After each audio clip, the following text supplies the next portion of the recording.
وزیر بهداشت ایران گفت در چند ماه گذشته صدها شاگرد مکتب‌های دخترانه زهرآلودشوی سبوکی را تجربه کردند که همکنون باید تحقیق شود.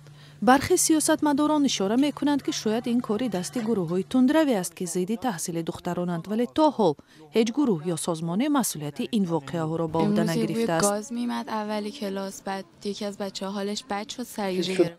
بهرام عین‌اللهی وزیر بهداشت ایران گفت کمیته ویژه‌ای رو ما مأمور کردیم که در این رابطه بیان و تحقیق بکنن که این کمیته از بهترین اساتید سمت‌شناسی کشور و اساتید دانشگاه‌ها حالت‌های زهرآلودشوی دختران که برخی والدان را مجبور کرد فرزندان را از مکتب بگیرند، شبهه و گمان‌های را در زمینه عاملان احتمالی تشکیل این حمله‌ها در پس‌منظر سرکوب موج اعتراض‌ها از حکومت در پی مرگ مهسا امینی 22 ساله در اداره پلیس که با گمان حجاب نادرست بازداشت شده بود بیشتر کرد. انتقاد از واکنش ضعیف مقامات ایران هم در تحقیق حادثه‌های حمله به مکتب‌های دخترانه کم نیست.